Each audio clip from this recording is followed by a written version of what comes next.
At magandang gabi po sa mga nakakapanood sa gabi. Ito na naman po ang AMV o Avoy Mix Videos. Sa mga hindi pa nakakaalam tungkol dito sa ating channel, pa-subscribe na lang po at tiyak dito sa channel na ito may matututunan kayo kahit konti. Ngayon po ay tatalakayin natin itong video ito. Magbibigay po tayo ng reaction dito sa kapapasok pa lang na balita, sa ANC po ito.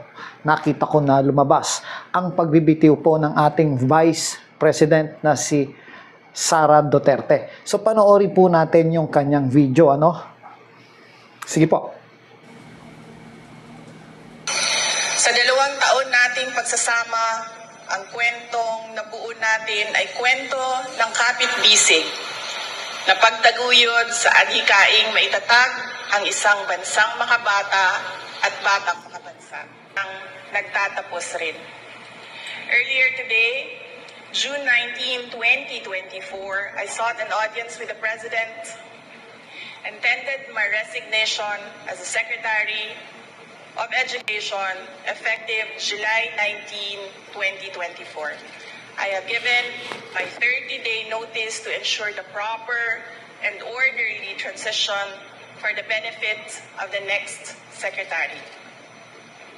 Mga kababayan, ang aking pagbibitiw ay hindi lulan ng kahinaan, kundi dala ng tunay na malasakit para sa ating mga guro at kabataang Pilipino. Bagamat hindi ako magpapatuloy na mamamahala sa kagawaran, patuloy pa rin nating itataguyod ang kalidad ng edukasyon na nararapat para sa Pilipino. Hindi man ako ang tumatayong kalihim ng edukasyon, mananatili akong isang ina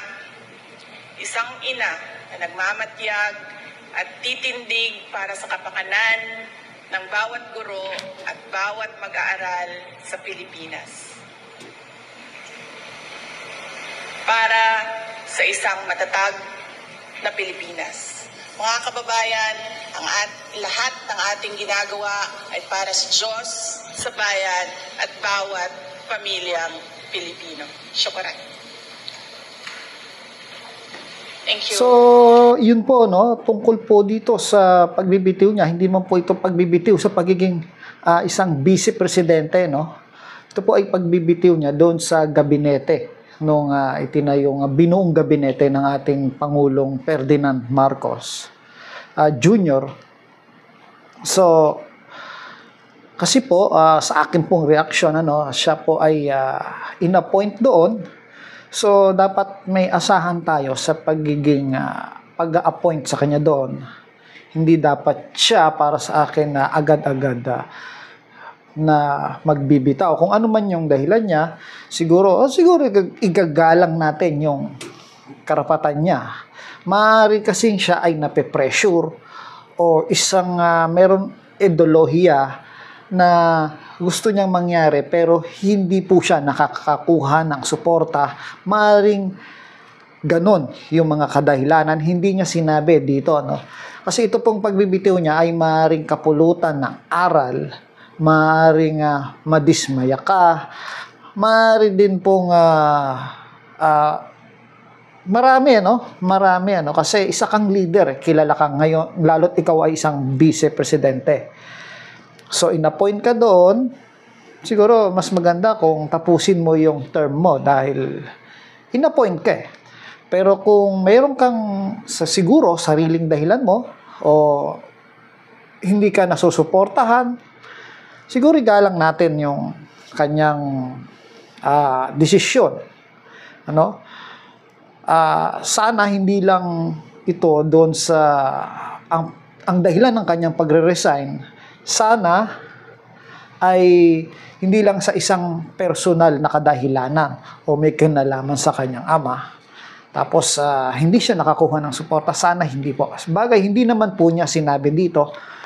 Pero ano pa man yung dahilan ay dapat nananatili tayo na mapag-obserba, At kung ano man, kayo po, kung ano man yung inyong saloobin tungkol dito sa balitang ito, ay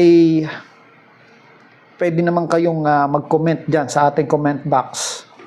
Kasi ito po ay may maganda at may positibong pananaw. Ano? May positibo o may hindi negatibong pananaw. Kasi maaaring gagawin niya ito para sa mas makakaigay, para makapag-concentrate siya doon sa tinatawag natin, sinasabi niya nga yung suporta niya sa edukasyon o loaded na masyado yung trabaho.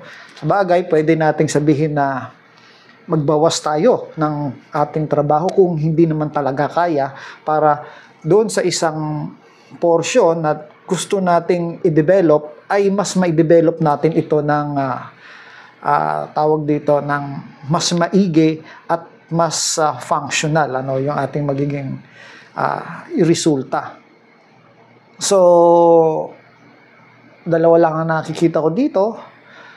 Maring hindi siya suportado sa mga karamihan doon sa kabinete na yon, no? Yung kung saan siya nag-resign, or hindi na siya nakakakuha ng suporta, or loaded na siya sa trabaho kaya niya ginawa ito. Sana sa ginawa niyang ito ay mas magiging maigi pa. Sige po, hanggang sa muli. Maraming salamat po.